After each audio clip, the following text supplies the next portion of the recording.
Assalamualaikum warahmatullahi wabarakatuh. Jumpa kembali di channel Ngulik Horor. Channel kami menceritakan tentang kisah-kisah misteri yang mungkin bisa menemani agan-agan dan sista semua ya. Kali ini saya akan membawakan kisah misteri yang ditulis oleh Cerita Dua Dunia. Kalian juga dapat mengunjungi back beliau langsung ya. Nanti link saya akan sediakan di kolom deskripsinya. Yuk, daripada kita lama-lama, langsung saja kita simak ceritanya. Kali ini saya akan membawakan kisah misteri yang berjudul Akhir Perjanjian dengan Siluman Ular. Kehidupan Karta sekarang amat kontras jika dibandingkan dengan 14 tahun silam. Dia kini tergolong orang yang sukses secara materi. Buktinya rumah mentengnya, penggilingan gabah, toko kelontong, plus kendaraan roda 4 ada dalam genggamannya. Padahal dulunya Karta hanyalah sosok yang dikenal sebagai penjual arang keliling. Hampir tiap hari dia berkeliling kampung dengan arang-arang yang dipikulnya. Kini Karta sudah jadi jutawan, namun ada sesuatu yang janggal dalam kehidupan kesehariannya. Karta yang hidup berkecukupan ini sama sekali tak memiliki anak. Bukan berarti Karta atau istrinya mandul. Anak lelakinya yang sematawayang telah mati mendadak dalam usia remaja, 15 tahun silam. Sedangkan 7 anak dari ketiga bini mudanya pun meninggal tatkala masih balita. Kini Karta yang telah berusia kepala 5 hidup serumah dengan istri tuanya bernama Sumina. Sementara itu ketiga istri mudanya satu persatu setiap tahun meninggal dunia tanpa suatu sebab sakit lebih dahulu. Melihat penampilan keseharian Karta dan Sumina yang kaya raya itu amat bersahaja, bahkan sedikit agak jorok. Pakaian yang dikenakannya amat lusuh dan jarang salin. Bahkan menu makanan mereka tak sebanding dengan jumlah kekayaan yang mereka miliki. Kenyataan yang dialami dan dijalani oleh suami istri Karta yang seakan serba minim selalu menimbulkan pertanyaan, apakah ini hal lumrah atau tidak bagi mereka yang hidup kaya? Entahlah. Yang pasti kenyataan hidup Karta memang telah menimbulkan banyak kecurigaan, terutama di mata orang-orang sekampungnya. Hari itu Karta yang hanya tamat SD terlihat murung dan gelisah, seakan ada beban berat yang bergayut dalam pikirannya. Sementara itu istrinya Suminah terlihat biasa saja. Menyaksikan suaminya berperangai begitu, Suminah jadi ibah. Kenapa akhir-akhir ini Akang kelihatan murung? Tanya istrinya menyelidiki. Gerangan apa yang sedang bergayut dalam pikiranmu? Yang ditanya langsung menatap Suminah seraya mengusap mukanya dengan kedua jari tangan yang sudah mulai keriput. Lantas dia berujar, aku amat gelisah, sebab 3 minggu lagi aku harus mempersembahkan tumbal. Akang khawatir, bila tumbal tak didapat, tentu di antara kita harus menjadi gantinya. Tahun kemarin, aku sudah menyuruh agar Akang kawin lagi. Kalau bini muda Akang peranakannya subur, tentu sangat membantu, sebab anaknya dapat dijadikan wadal. Ya paling tidak seperti 7 bayi yang keluar dari rahim Karti, Sumini, dan Romlah itu. Kalau waktunya mendesak, istri muda Akang itu yang akan kita persembahkan, papar Sumina. Karta hanya diam membisu, tatap matanya yang kosong memandang lurus ke depan. Apa yang dirisaukan keduanya memang tertuju pada perjanjian yang pernah mereka ikrarkan. Ya, keduanya telah bersekutu dengan siluman ular, lelembut pemberi kekayaan penghuni hutan Tegal Agung. Sejak 15 tahun lalu, Karta dan Sumina sesungguhnya telah berkolaborasi dengan setan. Akibat nafsu dunia terhadap harta, dan tak tahan menjalani hidup yang selalu ditimpa kemelaratan. Mereka telah menempuh jalan sesat itu. Tentu saja efek dari perbuatan itu sangat besar. Dosa-dosa yang harus dipikul keduanya amat banyak, tak sebanding dengan harta yang dinikmati selama ini. Tambahan pula perjanjian itu tak dapat disudahi dengan begitu saja. Agaknya hati kecil Karta dan Suminah mulai tergugah. Mereka mulai berangsur menyadari kekeliruan yang telah mereka lakukan selama ini. Dosa-dosa itu begitu jelas terbayang di hadapan mereka. Tambahan pula keduanya kadang dibayangi wajah-wajah orang yang telah diwadalkan, seolah mereka ingin menuntut balas terhadap kebiadaban itu. Mereka pun kian resah ketika menyadari kalau para tetangganya telah mencium perilaku menyimpangnya yang telah mereka lakukan. Dugaan itu benar adanya. Gunjingan dan cemoohan para tetangga mulai merebak. Tabir pemuja pesugihan Blorong itu telah terendus penduduk sekitar. Imbasnya Karta dan Suminah seolah terkecilkan. Buktinya penggilingan gabah dan toko kelontong milik mereka mulai dijauhi konsumen. Ini terjadi lantaran penduduk takut dijadikan wadal. Meski sepi konsumen, harta Karta sesungguhnya tetap bertambah. Ini terjadi karena tiap malam Selasa dan Jumat siluman ular itu selalu memberi banyak uang kepada mereka. Biasanya setelah siluman ular melakukan persetubuhan dengan Karta, maka makhluk halus yang telah berubah wujud menjadi wanita jelita itu selalu meninggalkan sejumlah uang di atas spray tempat keduanya bersetubuh. Seperti malam Selasa pahing itu, sejak petang Karta telah menyiapkan sesaji dalam kamar khusus.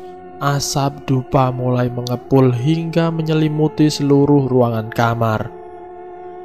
Karta duduk bersila menghadap sesaji sambil mulutnya berkomat-kamit melafalkan mantra pemanggilan iblis.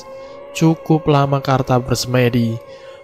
Pelunya mulai membanjir dan tubuh Karta seolah meliuk-liuk mengikuti irama mantra yang dia gumamkan. Sekira pukul 11:30 malam, tubuh Karta beringsut ke atas pembaringan. Sementara itu suasana alam di luar rumahnya kian mencekam. Suara kepak sayap kelelawar bagai membuka tabir akan datangnya makhluk dari alam lain. Gonggongan anjing dari kejauhan bunyinya seolah jelas berada dekat telinga Karta. Semilir angin pun kian bertambah kencang menjadikan suasana menakutkan. Pantas bila dalam suasana seperti itu penduduk sekitar emoh berada di luar rumah. Bunyi satwa liar seolah menyerbu rumah Karta. Ditambah angin kencang tertuju ke rumah pemuja pesugihan ini. Dari arah belakang rumah Karta sekonyong-konyong menyeruak seekor ular yang lumayan besarnya. Ular ini tubuhnya menggelosor menuju pintu depan rumah. Anehnya pintu itu langsung terbuka dan tertutup rapat kembali dengan sendirinya. Lalu ular itu menerobos masuk ke kamar yang sedang ditempati Karta untuk melakukan ritual. Karta yang sejak tadi menunggu siluman ular itu langsung menyambut kedatangannya. Siluman ular yang dalam penglihatan Karta seperti sosok seorang putri berparas jelita itu langsung mengajak lelaki berkumis ini bersetubuh. Permainan terlarang yang dilakukan oleh kedua jenis makhluk berlainan alam itu berlangsung penuh gelora. Hingga pukul 3 pagi dini hari, mereka meliuk dalam tarian setan. Tubuh Karta pun jadi loyo sebab tenaganya terkuras. Akibatnya dia terkulai tanpa sehelai benang yang menutup auratnya. Sedangkan di sisi tubuhnya terdapat setumpukan uang. Harus kau ingat Karta, 3 minggu lagi kau harus menyiapkan tumbal untuk kujadikan budak di kerajaanku. Bila tidak, maka kau atau istrimu yang akan kuambil sebagai penggantinya." Demikian pesan dedemit itu dengan diakhiri tawanya yang nyaring hingga menggema ke seluruh sudut kamar. "Iya, hamba akan berusaha, Doro Putri," jawab Karta singkat dengan sikap tubuh seolah sedang menghanturkan sembah sujud kepada raja. "Bagus, itu artinya saat bulan purnama mendatang kau akan menyiapkan tumbal itu. Sekarang aku akan pergi," kata iblis penghuni alas itu sambil menyisakan bau amis yang menyengat. Paginya mendung tebal bergayut karena matahari enggan memancarkan sinarnya. Suasana jadi lembab dan dingin. Pagi itu Karta dan istrinya sedang bermuram durja di beranda. Saat itu pula pintu ruang tamu ada yang mengetuk. Siapa tamu itu? Dia adalah Setiadi, kawan karib Karta sewaktu kecil. Mereka berpisah lebih dari 20 tahun lantaran Setiadi dan keluarganya ikut transmigrasi ke Lampung. Mereka pun bercengkrama tentang pengalamannya selama ini. Namun ada pengalaman pribadi Karta yang tak dibukanya, terutama perihal asal-usul kekayaan yang dimiliki Karta. Tapi lantaran Setiadi cukup berpengalaman dalam masalah gaib, akhirnya pembicaraan Setiadi mulai menggelitik tabir rahasia yang ditutup-tutupi Karta. "Kang Karta, maaf, sepertinya Akang sedang dirundung bingung. Apa yang Akang risaukan? Padahal hidup berkecukupan," ungkap Setiadi. Yang ditanya tersentak dari lamunannya. Pertanyaan sohibnya itu seakan menusuk relung hati Karta hingga membuatnya bertambah sedih. Namun lantaran Setiadi telah Karta anggap saudara kandungnya, akhirnya Karta membuka rahasia pribadinya. "Secara lahiriah kehidupanku berkecukupan, tapi secara batiniah saya amat menderita. Aku Karta." Tanpa bisa melanjutkan kalimatnya, tenggorokannya seolah tersedak akibat memendam penyesalan mendalam. "Jangan kau risaukan perihal tak punya keturunan. Tuhan telah memberimu kesehatan dan kebahagiaan," potong Setiadi. "Bukan masalah keturunan yang aku cemaskan, tapi masalah asal-usul harta yang kuperoleh selama ini. Aku harap kamu dapat menyimpan aib besar ini," ujar Karta sambil kedua tangannya menyeka kedua matanya yang tak terasa menitikan butiran air bening. "Maksud Akang?" tanya Setiadi bingung dan tak mengerti. "Begini, aku selama ini memuja pesugihan Blorong. Aku telah menyekutukan Tuhan. Mengingat usiaku semakin tua, ingin aku insaf untuk menjalani hidup baru. Biarkan sisa hidupku akan kujalani dengan bertaubat kepada Gusti Allah," tutur Karta sambil lagi-lagi mengusap air matanya. Allah Maha Pengampun. Meski agak sulit untuk melepaskan perjanjian-perjanjian dengan iblis, namun atas izin Allah, bila kita mau berusaha, tentu akan didapat jalan keluarnya. Aku punya kenalan paranormal. Dia bernama Ustadz Zailani, tinggal di Tasikmalaya. Bila Akang setuju, malam Jumat mendatang beliau akan kuundang, jelas Setiadi. Karta merasa sedikit lega mendengar tawaran sahabatnya ini. Sudah barang tentu dia pun menyetujuinya. Singkat cerita, Ustadz Zailani datang ke rumah Karta yang megah. Karta pun dengan detail membeberkan perihal kekeliruannya selama ini dengan disaksikan Suminah dan Setiadi. Lelaki berbaju koko dan berpeci hitam itu menatap Karta dalam-dalam. Dia lantas berkata, "Kamu berdua masih beruntung. Allah telah memberi rahmat dan hidayahnya bagi hambanya agar tidak berada dalam kesesatan selamanya." Lantas lelaki yang janggutnya telah memutih ini menyarankan Karta untuk segera membangun rumah baru di kampung seberang, Rumah itu selanjutnya harus bisa ditempati keluarga Karta sebelum perjanjian dengan dedemit siluman ular. Petunjuk itu pun dilakukan Karta. Akhirnya secara maraton rumah sederhana itu selesai pengerjaannya sesuai anjuran Ustadz Zailani. Malam Selasa Kliwon, Karta dan Suminah menempati rumah baru yang hanya berpagar anyaman bambu itu. Maksud Ustadz Zailani menyuruh Karta membangun rumah baru dan menempatinya tak lain dan tak bukan adalah untuk mengelabui siluman ular. Saat pengambilan tumbal itu pun akhirnya tiba. Malam itu alam seolah telah mengetahui akan adanya huru-hara di kampung halaman Karta. Angin berhembus teramat kencang, ranting pepohonan berada satu sama lainnya, menyuarakan simfoni keseraman. Kepak sayap kelelawar berputar-putar seolah mengusung kekejaman, sedang suara lolongan anjing melengking bagai jerit kematian. Bulan dan bintang seakan enggan menampakkan diri. Mereka bersembunyi di balik awan hitam, seperti tak sudi menyaksikan peristiwa yang akan terjadi. Para penduduk pun merasa lebih aman bila berada dalam rumah. Praktis kampung itu seperti desa mati. Langkah selanjutnya Ustadz Zailani dan Setiadi menempati rumah Karta yang lama.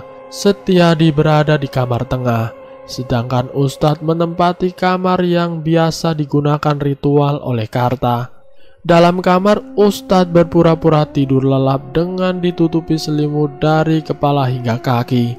Tepat pukul 12 malam, angin kencang datang, disusul kemunculan ular besar yang masuk menerobos ruang tamu hingga sampai ke kamar Karta. Menyadari Karta tak menyambut kedatangannya, ular jejadian ini berkata sambil mengibas-ngibaskan ekornya tanda marah. "Karta, kau tak menyambut kedatanganku ini? Hah?" Ustadz Zailani yang berpura-pura sebagai Karta ini tak menjawab. Yang ada hanya kebisuan. Melihat gelagat ini, secepat kilat ekor ular ini menyingkap menyelimuti. Secepat kilat ekor ular ini menyingkap selimut. "Berdebah kau Karta, kau telah mengelabuiku. Rasakan nanti akibatnya." Pekik sang ular begitu melihat kalau ternyata sosok di balik selimut itu bukanlah Karta. Tubuh ular itu berkelonjotan, seperti menahan sakit. Melihat kesempatan ini, Ustadz Zailani terus menggerakkan tasbih sambil membaca ayat-ayat suci. Ternyata Allah mengabulkan doanya. Cahaya kemerahan mirip bola lampu turun dari angkasa dan persis jatuh di atas bubungan rumah Karta. Apa yang terjadi?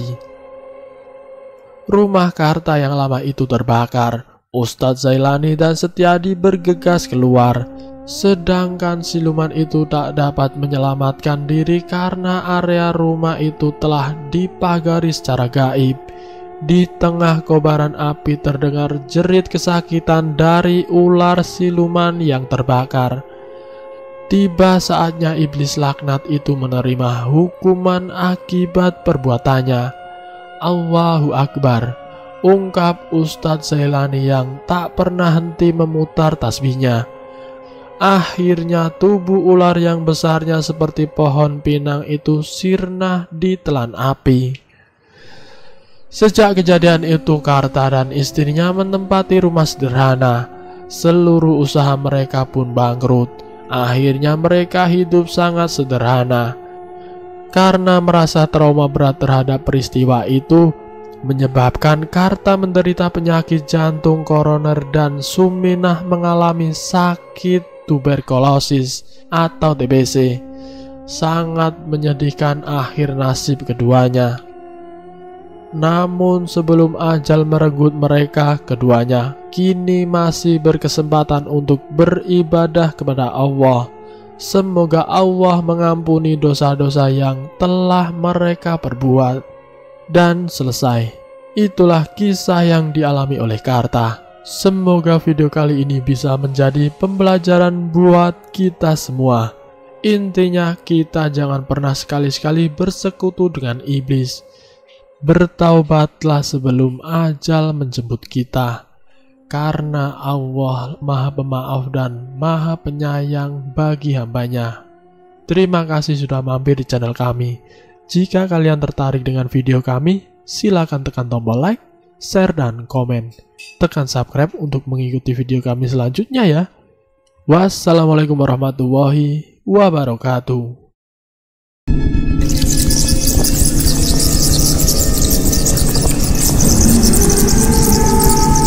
Selamat datang di channel Ngulik Horor.